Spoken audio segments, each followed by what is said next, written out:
Good afternoon, dear members. Thank you for joining EDPA's webinar. This webinar is the 58th webinar for EDPA. So today's speaker is Dr. Gayathri B, all the way from India. So she did her master's in prosthodontics in Crown Bridges. She has also specialized in complete dentures, cast partial dentures, implants, bridges, and crowns.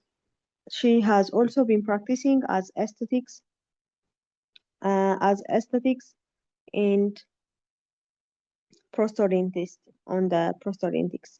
Not only that, she has been also a resident in as a dental surgeon at Apollo Hospital, and she's also working as a prosthodontist and faculty at Cochin Implants. Today, she has joined us for a webinar on occlusal consideration in implant dentistry. Doctor, the floor is yours.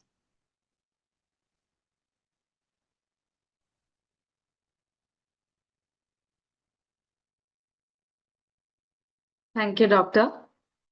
I'm very happy to be a part of this opportunity by EDPA.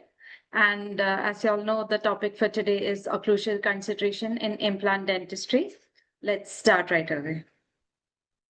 So today I'll be talking first about occlusion in general before moving on to implant protected occlusion. Okay, occlusion is a very vital part of the masticatory system. It helps in protecting the health of the tooth and the surrounding structures and the implants as well. So what is occlusion? Occlusion is just a spatial arrangement between your maxillary and the mandibular teeth. Okay, so what does it do? It creates an environment where there is proper force distribution and protects the tooth and its surrounding structures, right? So coming to some of the basic concepts of occlusion, first we can talk about the structure of our temporomandibular joint or the TMJ. So what we can see here is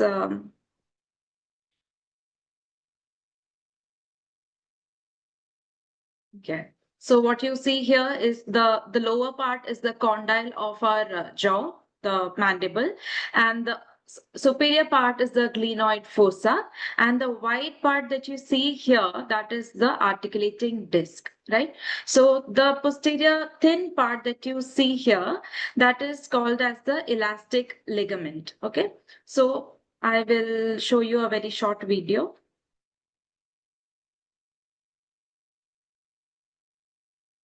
So what happens during function is that your condyle moves along your glenoid fossa with the help of this articulating disc. Okay, the articulating disc has multiple functions and it helps in the proper movement of your condyle. So the initial first 10 to 20 millimeters of your condylar movement would be purely rotational, after which your condyle starts translating. Okay, and this elastic ligament, that is the structure that determines how far ahead your articulating disc can go ahead. So when your condyle is completely at rest and it is farther behind, it is completely into the glenoid fossa, and then your articulating disc is at the anterior most part. You can see that here now the disc is at the anterior most part, and compared to the glenoid fossa and compared to the condyle, it is at the superior most part too. So one thing I haven't mentioned is the gray structures that you can see that contains the synovial fluid. What does it basically do? It helps in lubrication of your condyle as well as it provides nutrition to the disc. So when your condyle is completely rested and it is in the posterior most part, it is not at movement anymore, then your articulating disc is at the most superior and the most anterior position. Okay, so why have I given this picture of a bucket here is that you know how the handles are attached to the bucket and it moves freely to the up and down position. Similarly, your articulating disc is connected to your condyle on both the sides and helps in the free movement. Okay, so at this position, when it's at the superior and anterior most position, what happens is all your muscles, your lateral pterygoid, everything is completely relaxed. Nothing is in contraction. Everything is completely relaxed. And this position is called as your centric relation. When this structure of your condyle disc assembly is at its anterior superior most position and your muscles are completely relaxed. Okay, this is what is basically, there is a long definition of centric relation that we try to mug up. What basically it means is only this much, that relaxed position of your lateral pterygoid and all your muscles when your disc condylar assembly is at the superior anterior most position. One thing to notice here is that your condyle is also at its medial most position during centric relation. Now, we have discussed so much about this. Have I mentioned anything about any tooth? No, because this position is completely independent of your teeth. Okay, so that is known as centric relation. Now,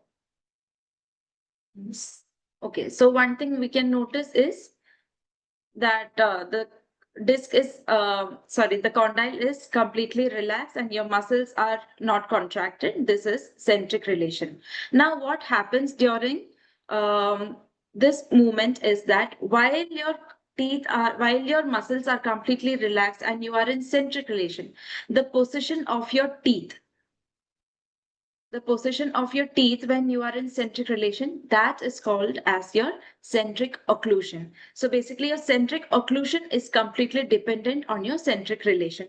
That is different from your maximal intercuspation. Okay, not to confuse you, you can only think about centric relation and centric occlusion at this point. Another term to remember is your anterior guidance. So for you to understand anterior guidance clearly, I have given a picture of a nutcracker here. Okay, so this gray screw, the circular screw in the middle is the fulcrum. Okay, that is where the movement happens in the nutcracker. So as you have experienced, in order for you to crack a nut, if you hold it further at the end of the handle, you have to put very less pressure to crack a nut compared to when you hold it near the fulcrum. When you move ahead and hold it, you have to put in a lot more of pressure for you to crack the nut. It is very similar in your TNG. Okay, so your TNG basically acts as the fulcrum. Okay, so as you move away from the fulcrum or coming towards the anterior part, very less force is applied for mastication. But as you move posteriorly towards the fulcrum, a lot more of force is utilized for mastication. So what happens is your masticatory system has a protective mechanism. So while you glide your jaws forward, while you're in a protrusive movement, what happens is only your anterior teeth are in contact, whereas your posteriors are in disocclusion. Disocclusion is basically a protective mechanism so that your teeth are not in contact and there is very less force applied.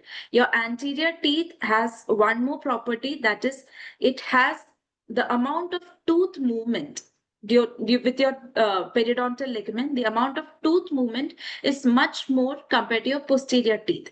What this means is that when you apply a lot of force or pressure, your anterior teeth makes a little bit of adjustments. It moves a little bit, and once the force is removed, it comes back to its original position. So it is around 100 micron in your anterior teeth, whereas it is around 50 micron in your posterior teeth. So your anteriors are a lot more forgiving. That's what it means. So this protective mechanism where when you protrude, only your anteriors are in contact and your posteriors disocclude so as to protect them is known as anterior guidance.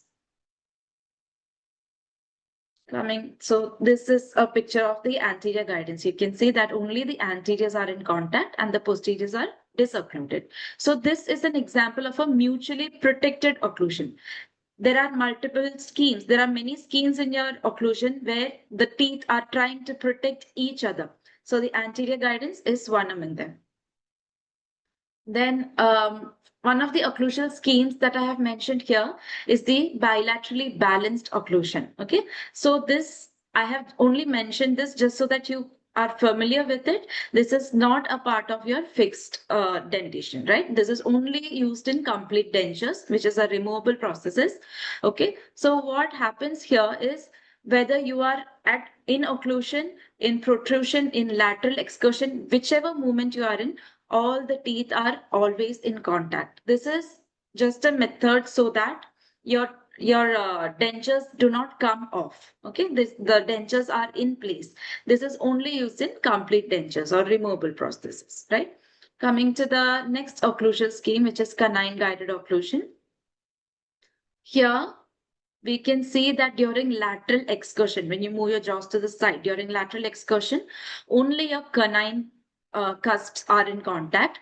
All the other teeth, your posteriors, all the other teeth are in disocclusion. This is again an example of a mutually protected occlusion, right? So why do we choose canine? One thing, like we have mentioned, it is very much away from your fulcrum or your TNJ. It is very far from it. So it can take up a lot more of force compared to your posteriors. Another thing is that your canine has very long roots. So it is a comparatively strong root, comparatively as in it is one of the strongest in our mouth, right? So and the other thing is that the crown to root ratio in a canine is much more compared to the other teeth. So in overall, canine can withstand a lot more of force. So that is the reason why we prefer canine guided occlusion. Another kind of scheme that we use is the so sometimes your canines are absent or canine may be attrited so much that we can't use the cuspal contact of canine in order to disocclude the other teeth. It might be compromised in some cases.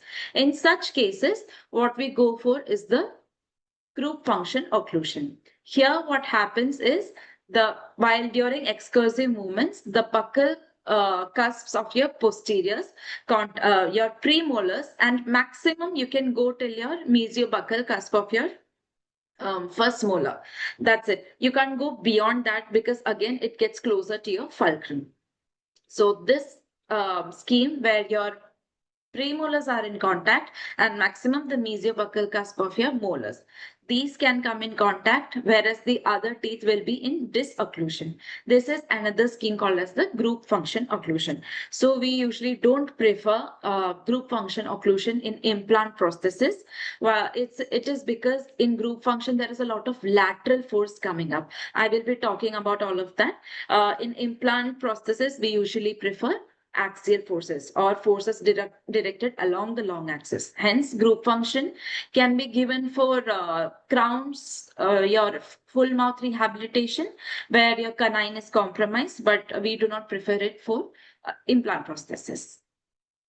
So before I start on about your implant protected occlusion, I would like to mention about a few courses that we'll be providing.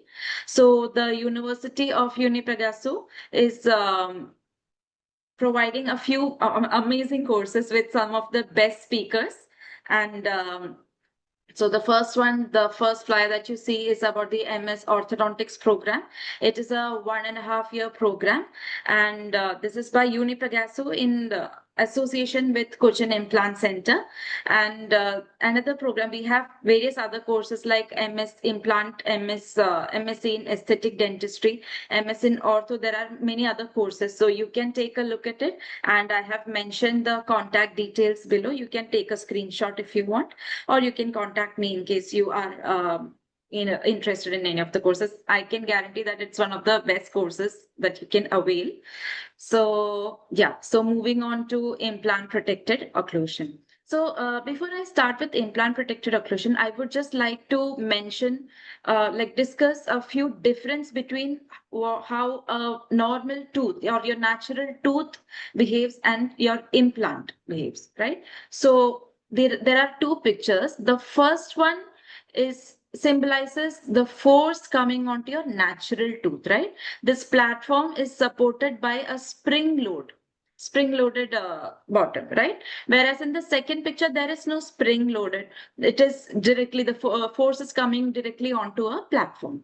So what happens is in your tooth or natural tooth, the tooth is supported by your pedial ligament or your periodontal ligament, right? So what happens is when there is force coming onto the tooth, the periodontal ligament acts as a spring loaded structure, and it can take up a little bit of force. Your natural tooth can move from around 28 microns to around 100 microns, depending on the which tooth it is, but it can take up a certain amount of load.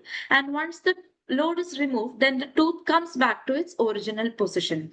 Whereas in implant, it does not move on light loads, right? So only when there is a heavy load on it does it move. And what happens is this movement, when tooth, it is a reversible kind of movement, and with implant, it is an irreversible kind of movement. Okay, and another difference that we can see is that the cross section of your natural tooth is such that it is made in such a way that it can take up lateral forces to an extent, whereas in your implant, the cross section is a circle or a round, so it can't take up lateral forces. Another thing to be noted is that the modulus of elasticity, the that of the tooth is much similar to that of your bone. So it is almost similar. So it can function together in a very harmonious way, to be said. Whereas in implant, the implant is much more rigid than your natural bone, right? So what happens is when the junction between your implant and your bone, there is a very vast difference between the modulus of elasticity of your implant and your bone. So what happens is when you load it over time, this junction is the area where maximum bone resorption takes place. Okay, so that is the major difference between your tooth and your implant. Coming on to implant protective occlusion. So what is implant protective occlusion? It is a design, an occlusion design that is made for your endosteal implants, right? So what does it do? It creates an environment where creates an environment which is very safe for your implants, and it minimizes your biomechanical failure. The goal is basically that all the forces that is transferred from the implant, it stays in a limit that within the physiological limit of each patient. It is basically trying to limit any sort of implant failure. So even if you do an exceptional implant surgery, unless your knowledge about your implant prosthesis and your clinical applications about it is limited, it can over time it can lead to a lot of bone loss and ultimately lead to implant failure. So not only is the surgical part important, but the prosthetic knowledge is equally important, right? So I have given you a picture of a chap holding a Mac and a pot. So this is just a synonym so that you can remember it easily. So the CHAP, the C is for implant crown contour. I'll be explaining all of these points in detail. I'm just mentioning it here now. The first point is C, which is implant crown contour. The second one is the H, and is the horizontal offset. Horizontal offset is also called as the horizontal cantilever. Then the A stands for the implant body angulation. The P is for any sort of premature contact that we have to avoid. There should not be any premature contact, right? Then the next one, M, is for mutually protected articulation or the mutually protected occlusion that we've already discussed. Then A is the cusp angulation. This is much more important than your implant angulation, right? So that is why the prosthetic part is very much important. The cuspal angulation of your work makes much more difference than your implant angulation. Then the next C is the crown height, and this is your vertical cantilever. All right, the second one I had mentioned was a horizontal cantilever. This is your vertical cantilever. Then the P is protect the weakest component, and the O is the occlusal contact positions, and T is the time of occlusion. So I'll be discussing all these 10 points in detail now. Coming to the no premature occlusal contacts or interference. So in implant prostheses or any sort of prostheses for it matters, what happens is most of these premature contacts happen at the side of your cusps or your inclined surface. So basically any of these premature contacts, the load is not vertical, but a horizontal load. So as I had mentioned, the implants are unable to take horizontal loads. It can withstand axial loads, but horizontal loads are a big no for implants, right? So the point to be noted here is that, as you'll know, stress is force by area. And most of the premature, when you reduce your high points, you must have noticed that most of it are very tiny points, right? So when the area is very less, when these are tiny points, the amount of force generated is very much larger compared to a larger area force, right? So you have tiny premature points creating high stress. So what we have to make sure that all these inclined surfaces and premature contacts are eliminated, right? Coming to the next point, which is implant body orientation. So your natural teeth, the occlusion taken by your natural teeth mostly is along the curve of Spree and the curve of Wilson. So your natural tooth can take up any long axis loads coming its way and also a bit of horizontal loads, whereas your implant can't take up that much. So make sure that your loads are in perpendicular to your sorry, along the long axis of your implant. Coming to the posterior cusp angulation, so make sure that when the teeth are in occlusion, the load is uh, perpendicular to the prosthesis. So how do we make sure that the central fossa, the width of the central fossa should be increased so that it is a flat surface? As long as it's a flat surface, your forces can be perpendicular. When there are inclined surface, the force can be horizontal. So suppose it is 100 Newton force on an inclined surface, even if it's a 30-degree angulation. If there is an angulated force coming onto your prosthesis, this 100 Newton force can be divided into an axial load of 100 Newton, axial load and a horizontal force. Each force is divided into an axial one and a horizontal one. So if you are giving only an axial load, only a load that is along the long axis of your implant, then it does not split into a horizontal load. I hope you're understanding. Basically, it's in simple terms, the force should be along the long axis of your implant, right? So how do we make sure of that? Your implant prosthesis, your crown should have a flat surface that is coming in contact. So basically you widen the fossa into 2 to 3 millimeter, and you have to adjust the opposing crown also in such a way that the cusp comes in contact with this 2 to 3 millimeter wide central fossa. So even when you give it to the lab for processing, the lab technician has to imagine the long axis of your implant and then figure out the central fossa and make sure that it is 2 to 3 millimeter wide. Coming to mutually protected articulation, we have already mentioned about the nutcracker and that how much ever far you are away from the fulcrum, that much amount of force that it can take. Coming to, I'm sorry, I just realized that my camera shutter was off. So coming to the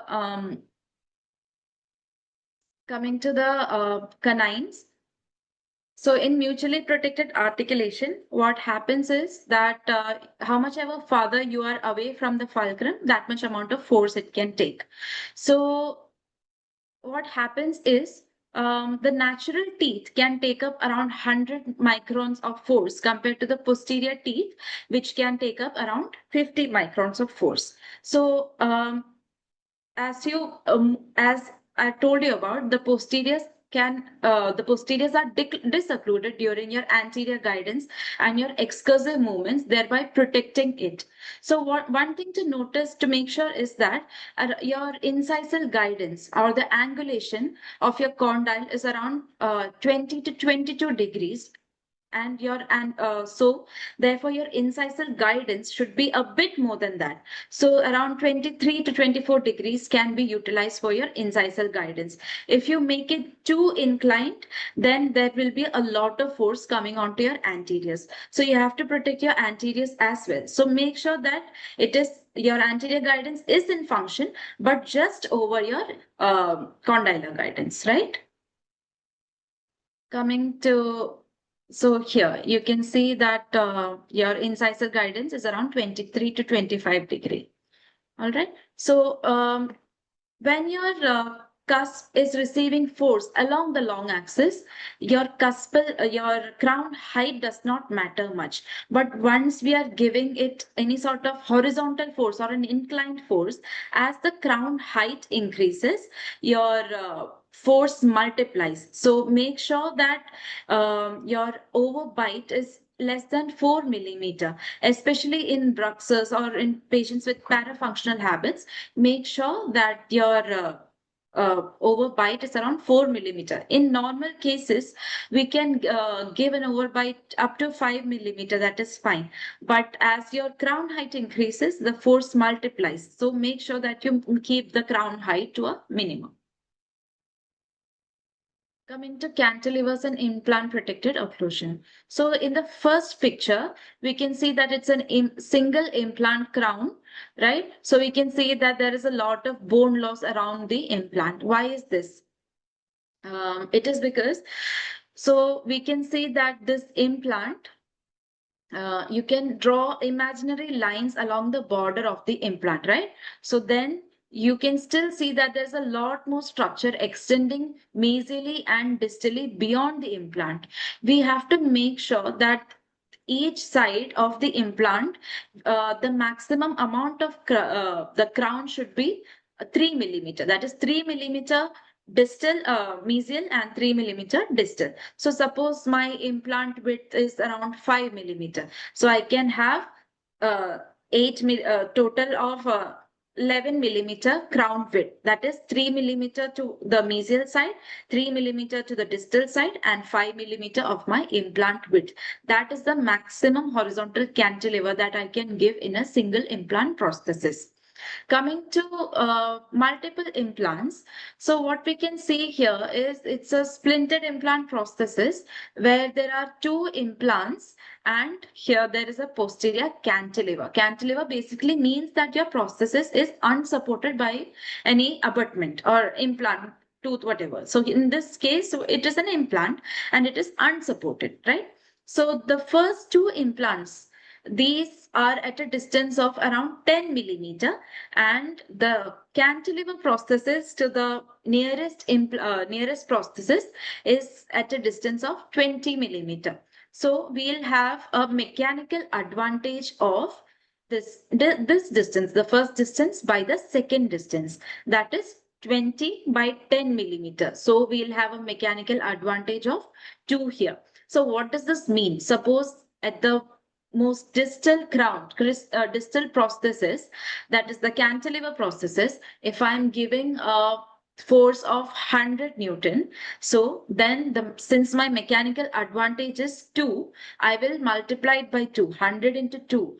200 Newton will be the amount of force in the farthest prosthesis, in the farthest implant, right? And a sum of both this 200 and the 100 I had already given, a total of 300 Newton will be applied on the nearest implant. So that much of multiplied force is coming onto my nearest abutment. And the force I give to the cantilever might be of the force of the it might be a compressive force. Even in the nearest implant processes, it might be a compressive force. Whereas by the time it reaches the farthest prosthesis, it is a shear or a tensile force. So that is very difficult for our implant or the bone to take up, right? So that is the case. So what we have to do is minimize the amount of force on the cantilever prosthesis. And another thing is that we can increase the number of implants so that the amount of cantilever can be minimized. Coming to crown height and implant protective occlusion, as I have mentioned, as long as you're giving an axial force or along the long axis of the implant, the crown height is fine. So even here, if I'm giving 25 in the first picture, if I'm giving 25 Newton, even in the second picture with an increased height, I'm giving 25 Newton, it stays the same because your load is axial to the long axis. Whereas if I'm giving a horizontal or in the second picture, you can see there is cantilever. So cantilever basically means that the force coming onto it is not along the implant because it is away from the implant. So there will definitely be horizontal forces. So the force given will be split into your axial load as well as your horizontal load. So it does not take up this force for very long and it doesn't have a long life. Coming to the posterior implant crown contour. So what happens is once your tooth is extracted, over time what happens is your bone is resolved towards the lingual side. So when I place an implant, what happens is compared to the natural tooth orientation, my implant would be slightly lingually placed compared to the natural tooth. You can see in this picture, right? So the tooth, your implant is slightly lingual to your adjacent tooth or your natural tooth, right? So what happens is since uh, your crown, if it is extending far too buccally, then it creates a cantilever or a horizontal force away from your implant. So as to negate that, what we do is we reduce the crown contour in such a way that it stays close to your implant body. Now what we do here is we reduce the contour from the buccal position. The lingual part of your implant in the mandible stays according to your adjacent tooth. It stays the same. But buccally, what we can say is it is reduced. Your overall crown contour is very small compared to your adjacent teeth. It is directly the opposite in your maxillary teeth. See, you can see that. So in maxillary teeth, your implant is placed slightly buccally compared to your natural tooth, and your crown contour is reduced from the palatal aspect or your lingual aspect, and it is the same on your buccal side. Along, if you can look at the third picture and compare it with the adjacent teeth, you can appreciate that the contour is along the buccal aspect according to the adjacent teeth, but palatally it is the crown contour is reduced. Right. So the next point that we can talk about is related to this point. So what happens is, so according to Thomas Peter, there can be multiple contact points or tripodal contact points in every cusp, in every occlusion, your fossa, your marginal ridge. There can be multiple contact points. So basically, the number of contact points differ according to the different literature. So what we can see is that since we are placing your implant lingually, and any sort of buccal force coming in the mandible can be a horizontal offset or horizontal cantilever. I can go back to the previous picture. Here we can see that lingually it is along the adjacent teeth and buccally it is reduced. So in case there are forces coming buccally, if it creates a horizontal offset or cantilever, if in mandible, I'm talking about mandible, in case there are forces coming buccally, then this can create cantilever force in mandible. And in maxilla, any sort of force that comes palatally can create a cantilever in maxilla. That is all what the posterior occlusion contact points say. That you're in mandible, the contact points should be limited to lingual, and in maxilla, buccal. That is what it says. So you can see that this is mandible. This is the left side is the buccal side and the right side is the lingual side. So the forces should be along the long axis. That is the lingual. Any sort of force that is coming to the buccal side causes a cantilever force. That is all that is diagram means. Coming to the timing of occlusal contact points. So basically, we know that there is something called as a primary movement. So primary movement, what it means is that when any sort of light load is applied onto the tooth, the tooth can move reversibly and come back to its original position, right? That is known as the primary movement. In implants, the implants don't have any primary movement. Only on heavy forces does the implant move. That is around 5 microns. Whereas in tooth, it can extend from around 28 to around 100. So while in occlusion, the mandibular teeth, suppose it moves around 28 micron and maxilla moves around 28 microns. So in total, it moves around 56 microns, whereas the implant does not move on light load. So what we have to do is, first, when we place an implant prosthesis, make sure that there are no sort of any sort of premature contacts. So using an articulating paper, make sure that there are no premature contacts. Then what we have to do is take a articulating paper of around 25 microns, keep it on the prosthesis, and ask the patient to lightly tap. So during this movement, what is supposed to happen is only the natural tooth are supposed to be in contact, and the implant prostheses are not supposed to be in contact. So in case there are any contact points, you can see in the diagram I provided here.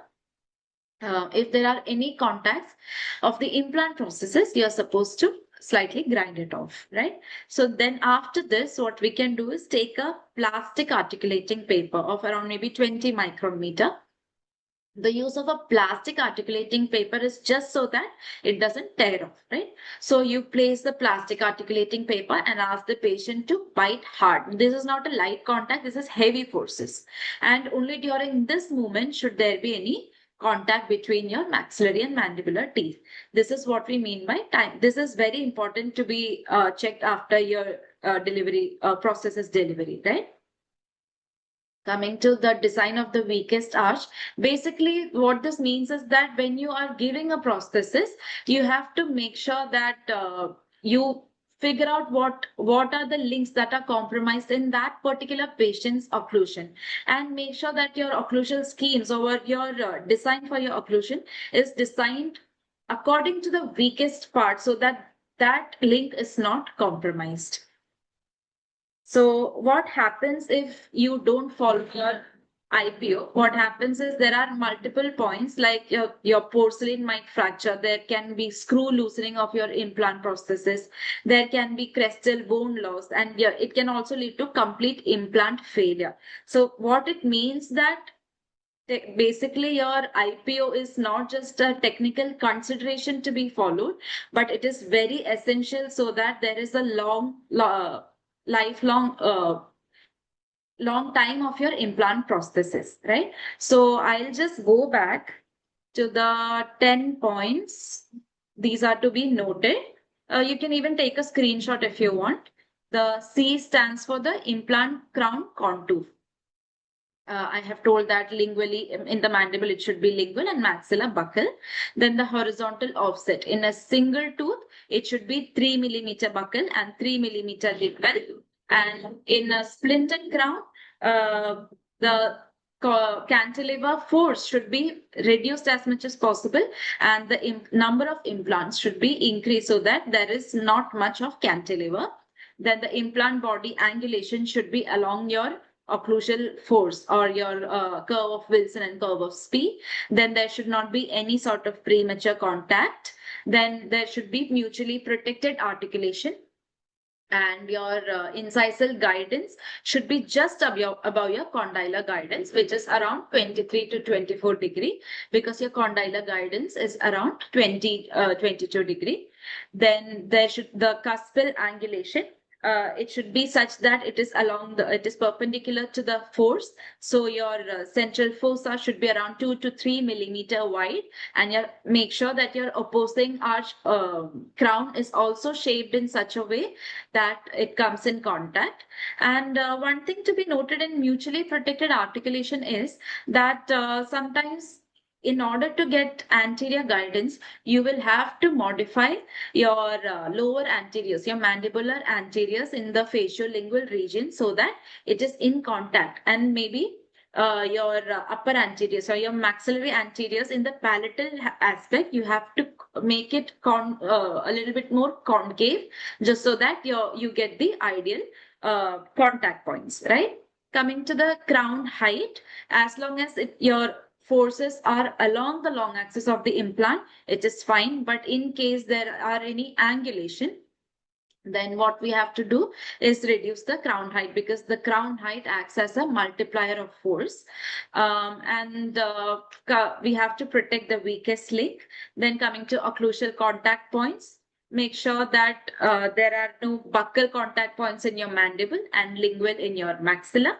And timing, there should not be any contacts during light contacts, and should be only the implant prostheses should be in contact only during heavy forces. And one thing to notice is in the implant angulation, sometimes what happens is the patient might have a facial deformity or a bone concavity. In such cases, it is not possible that you place an implant right exactly along the long axis. You might have to tilt your implant a little bit, maybe around 15 degrees or something, you might have to, just so that you compensate for that facial deformity, right?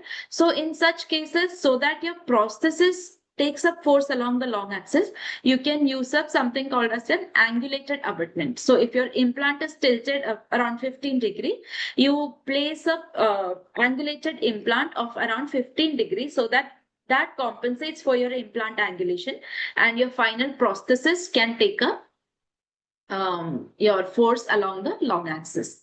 So here we come to an end of the webinar. I hope you all understood the topic. If you have any questions, you can put in the chat box. Thank you.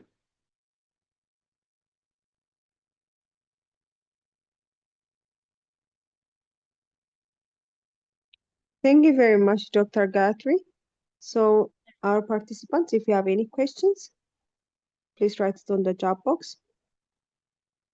On behalf of EDPA and its members, I would like to thank Dr. Gayathri for this wonderful presentation. It was very insightful with very explanatory pictures, and I think our members have gotten a lot of knowledge that can actually be delivered in practice. So thank you very much, Doctor. So in the meantime, if you have any questions, please write it down on the chat box.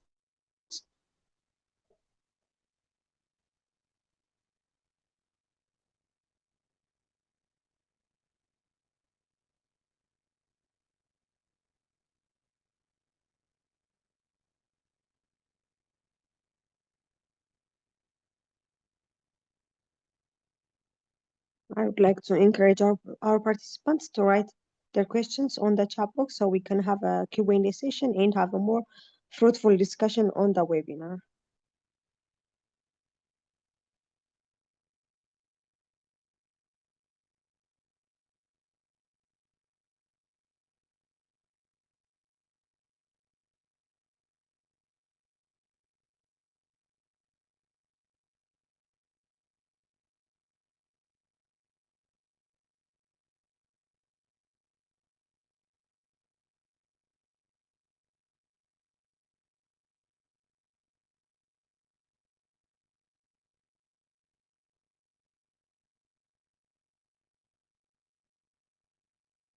So since I have you here, Dr. Guthrie, I think you're aware of the courses we're delivering. So we have a first time registration for the implant courses. If you have any points you want to add on that. Yes, so I will just share the brochure here. So you can all take a screenshot if you want. So this is our MS Ortho program, and there is our, see, you can see our MS Implantology, MS Ortho, MS Aesthetics, MS Laser. We have so many programs coming up, and you can all see that there are exceptional lead speakers coming up, and mostly it's all 1.5 year program. So it's a university level program. So you can get your MS degree. And one thing I would like to add is it is not just a touch and go kind of program. It goes into very much into detail. So you can, and there are various modules for each session. Each session is divided for different topics. So I would very much encourage all of you to be a part of it. And there are contact details and website details given below. You can all take a screenshot if you want and get in contact. Thank you very much, Doctor. So just to clarify other points about the implantology courses, so we'll be having a comprehensive implant program for the beginners.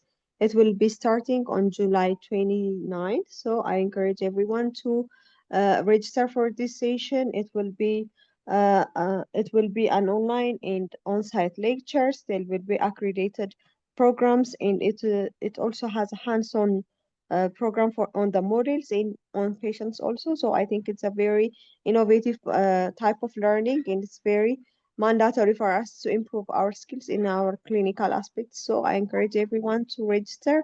The slots are filling up. Thank you very much. So we have one question, so I'll just move on to that. So from Dr. Tamam, it says, please elaborate on the cantilever portion in depth.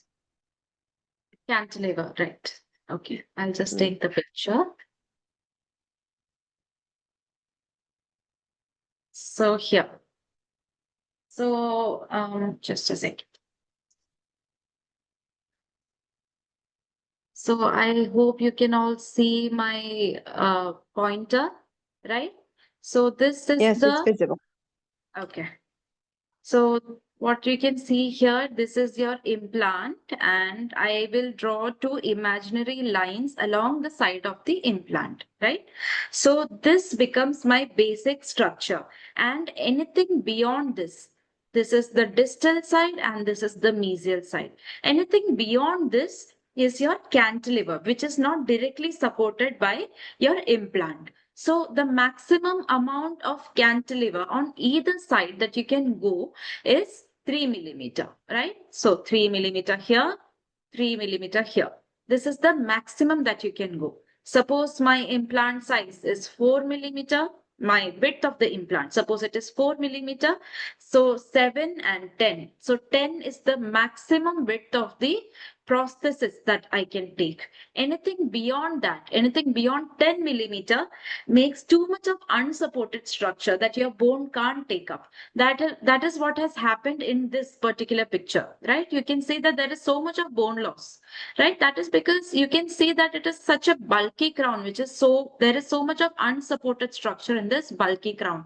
So in such cases, what you can do is go for a smaller width implant and go for increase the number of implants so that more crown structure can be supported. What happened here is too much of unsupported structure. This is about a single implant prosthesis. Whereas about this here is a splinted crown or multiple implants with multiple prostheses, right? So the distance between the first and the second implant prosthesis is 10 millimeter. I'm just giving you an example so that you can understand easier, right?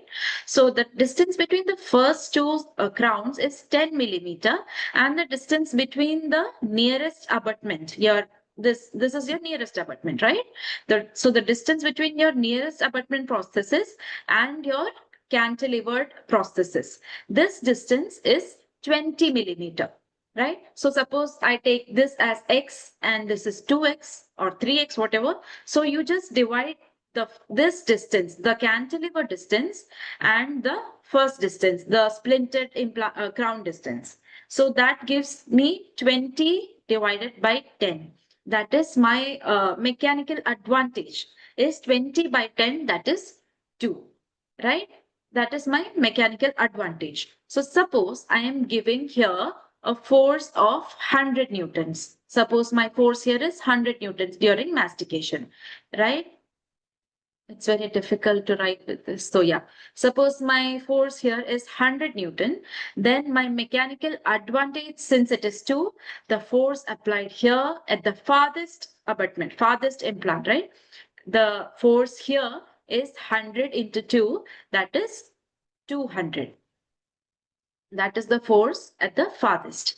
Now, what is the force here? That is the sum of this force as well as the other force, 200 and 100. That is a total of 300 newtons is the amount of force that is applied at your nearest abutment. So imagine I have just given a force of 100 newtons while masticating, but overall my implants are taking up so much of force, 300 newtons here and 200 newtons here. So that is the effect of a cantilever. And another thing to be noted here is, since I'm giving a compressive force here, this is also, the cantilever is taking up compressive force. The nearest abutment is also taking up compressive force. But in the farthest implant, it is taking up shearing or tensile force, which is very much harmful, as I've told you. Basically, shearing force is horizontal force. The implant can't take up horizontal force. Compressive force, it can take up, right? So that is the effect of cantilever. I hope you understood, doctor. Yes, thank you very much. It was very explanatory. So we have another question. It says, does the age of our patients affect occlusal considerations? So in most of the age patients, what we can see that your canines might be compromised. There will be a lot of attrition in your teeth. So in such cases, getting a canine guided occlusion is difficult, right? So implant protected occlusion plays a major role. Make sure that you, again, here we can see that attrition and then the age related bone loss, these are all the weakest links. The 10th point that I had mentioned, these are all the weakest links. So make sure that these points are taken into consideration before you plan your final prosthesis.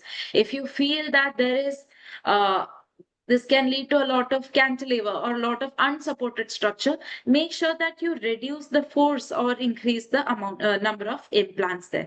Always consider your weakest links first and go around it for your treatment plan, so that that point is not you know uh, taken for granted or compromised.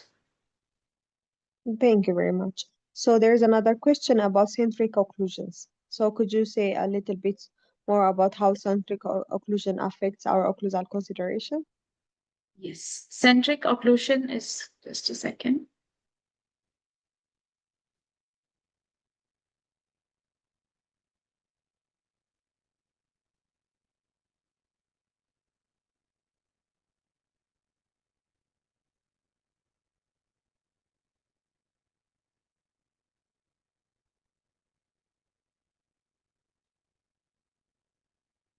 Yeah. Mhm. So basically, centric occlusion, what it means is the contact points of your teeth. Okay, I can show you in this video.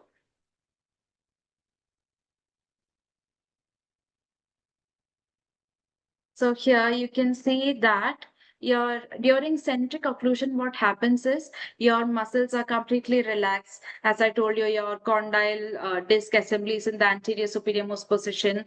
It is actually independent of tooth contact, right? So, and your only mostly your posteriors are in contact. Your anteriors are in disocclusion. This is again a mutually protected occlusion mechanism. It is just the opposite. The anterior guidance, what happens is only your anteriors are in contact, your posteriors are in disocclusion.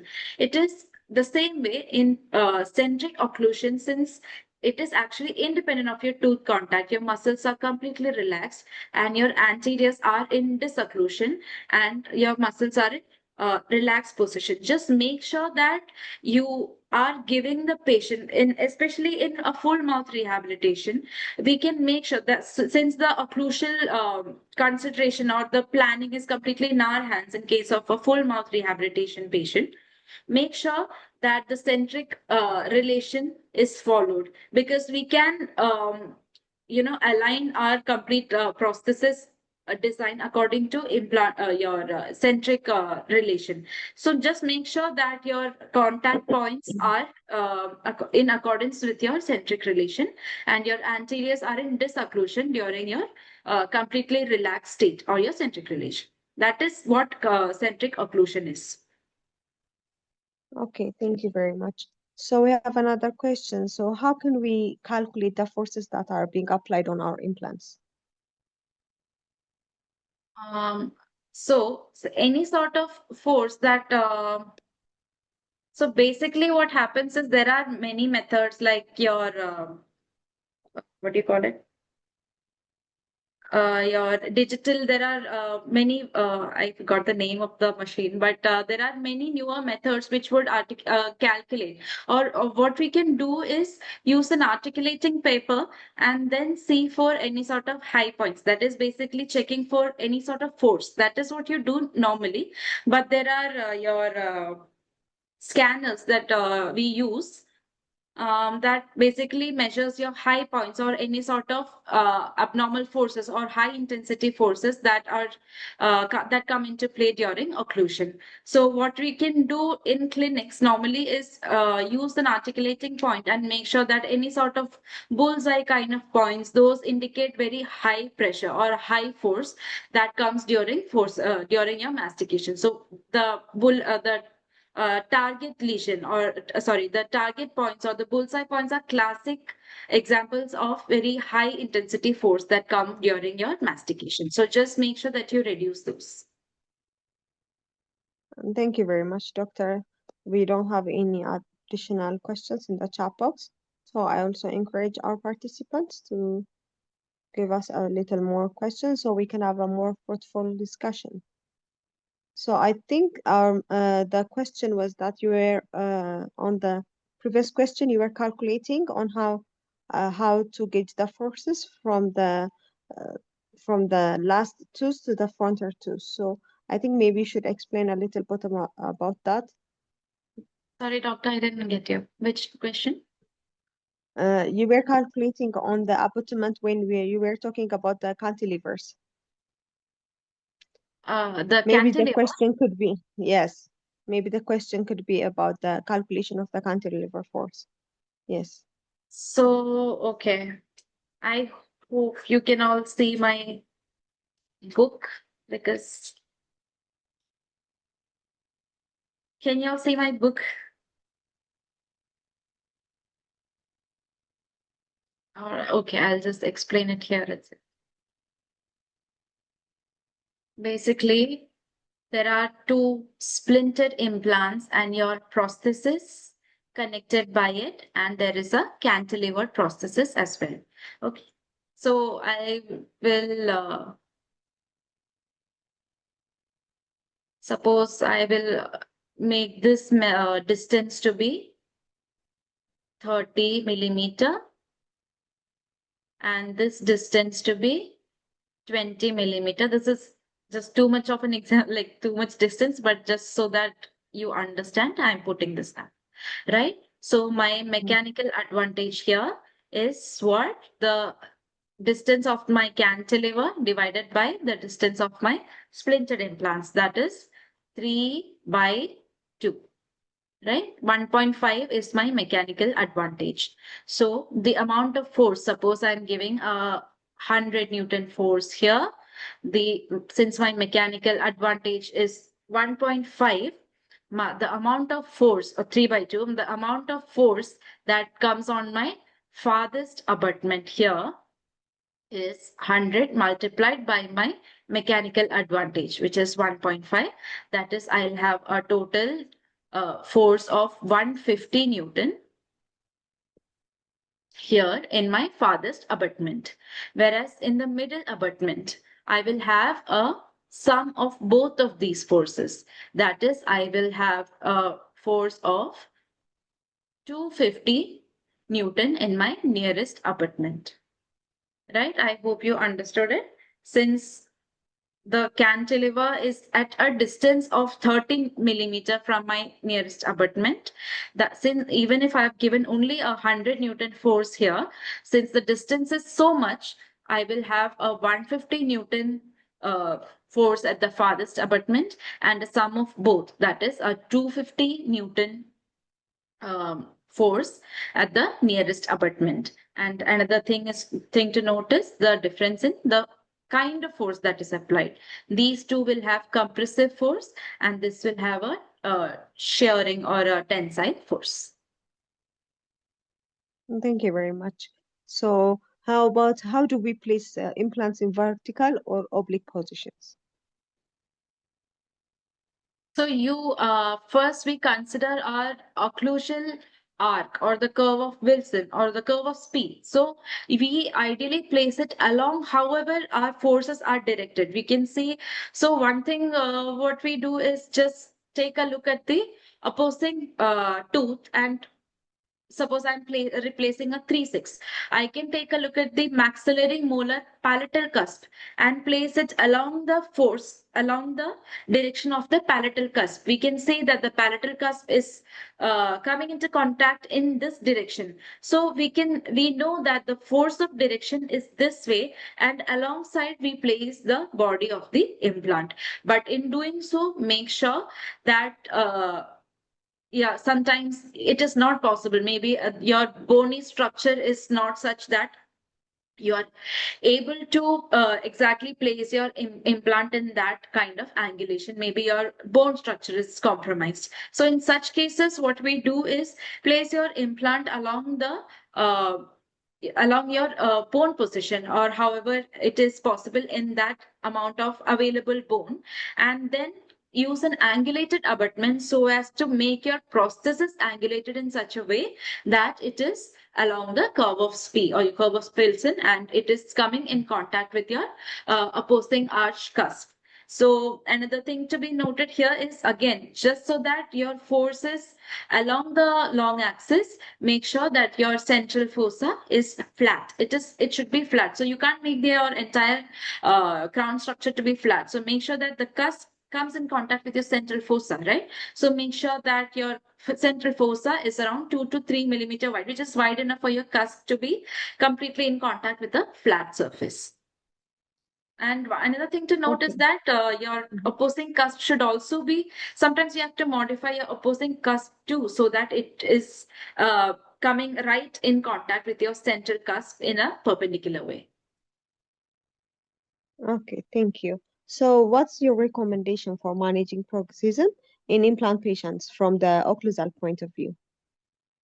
So the first thing what we do is we usually only take a CBCT and just see the what do you call it, the available bone. So what another thing that we can do is make a mock-up, or even acrylic mock-up or a wax-up mock-up is sufficient. What we can do is, before we plan an implant, do a mock-up and see how this process is going to be placed before you plan your implant position. Just do a mock-up and see how your orientation of your processes would be. Then you will have a clearer idea. First of all, you will have a clearer idea if your crown height is more or less, or if you have mesiodistally enough crown space, or even your cantilever can be measured. A lot of these things can be analyzed once you have a mock-up. So always go for a acrylic mock-up or a wax mock-up, or any sort of even digital mock-up. Anything is fine, but make sure you go for a prosthetic mock-up before you plan your implant positioning according to your CBCT. Wonderful. So, how does the digital occlusion analysis tools are compared to the traditional methods? Sorry, doctor. How does the digital occlusional analysis tools, when they are compared to the traditional methods to analyze the implant occlusion planning? So in your analogous method, it is pretty easy. Actually, what you do is you can use any sort of your removable partial denture. It is structured like that. What you can do is use your foil, your tin foil, and make a small strip and place it along the crown structure. So that will be radio sensitive, right? So when you go for your CBCT, it will be since the foil is placed on your crown structure, it will take up the shape of your processes. And after your Mm-hmm. CBCT, you can see that this much space is required for my processes, right? And when you take your CBCT, that it actually depends on your software, right? So in iCat Vision and all, you don't have a provision for digital analysis of your prosthesis, whereas there are other newer softwares which would help you with those. So in such softwares, you can just place your digitally place the prosthesis and see if there is enough space. But what I used to do was take up an acrylic prosthesis, place foil on it before sending it was just like an RPD. You place an RPD with the foil on and then send the patient for a CBCT so you can analyze the required space. Sometimes you can see that even after you place the prosthesis, there is a lot of space left mesially and distally. So then you know that just with one implant, either it should be left as it is, but you can't increase the crown width because that will not help you with the long term of your implant. It is just going to fail if you increase it further. So then another thing you can plan is, even while designing, you can just understand that it is better to go for more number of implants. So I used to go for an RPD with a foil before the CBCT. Thank you. So, are there any occlusal materials or techniques on the horizon to improve the longevity of implants? So we can use our normal articulating papers, or shim stock can be used, but normal articulating paper works just fine. And just make sure that for your convenience, you can use two different colors of articulating papers. So for suppose if I'm taking a red and a blue articulating paper, first I can take suppose a blue articulating paper and then ask the patient to lightly tap. And then for the higher force or the tight biting or the heavier forces, I can use a different colored articulating paper just so that it can help me differentiate between both the forces. Okay, so let's assume that there was a temporary abutment done, and then they could not get it to the full treatment. So, can a temporary abutment last longer if there is a limitation for the patients not to come to the clinic? A temporary abutment can be used, but I didn't get you. Is it for the long term? Yes, for the long term. Could it be used as a long-term effect? I'm not very sure about it, but I wouldn't suggest to go for a temporary abutment because uh, especially in the posteriors, the amount of force can be too much for the temporary abutment to sustain. So I wouldn't suggest it, but not very sure on that topic. Okay. So there's also another question. It says, can we use 40 micron articulating paper for bite checks in implant prosthesis? 40 micron might be too thick for an implant prosthesis occlusal checking. So what literature suggests is around 20 to 25 micron. 40 micron might be too thick for us to check the occlusal discrepancy. Okay, thank you very much, Doctor. I think that's the questions that we have for today. Oh, we have a last one. So Yes. it says the implant or titanium size depends on the crown size. Is it different between anterior and posterior tooth? So anterior in general, the amount, especially in your central incisors, usually the amount of bone available is usually lesser. And also the angulation, since the angulation, it is quite more in anterior implants. So what we do is the main factor is the available bone and your prosthesis. In anterior, usually we go for smaller or narrow platforms because the available bone is usually lesser. So that is the main difference. And in case the angulation is too much, then instead of a screw retain, we can go for a cement retain and go for an angulated abutment as well. Okay, thank you very much. So I would like to thank Doctor for really dedicating your time and effort for our members. And it was a very fruitful discussion and it was very informative through the images, through your conversation, and through your really efforts to get this point across to our members. And I would also like to remind our members that the implant course registration will end soon. So I urge you to register soon and also have your slots secured. So with this regards, I will thank our members and doctor for coming and joining our webinar for today. Thank you so much, all of you, and EDPA. It was a nice time engaging with all of you. Thank you. Okay, thank you very much, and thank you everyone. Have a wonderful night.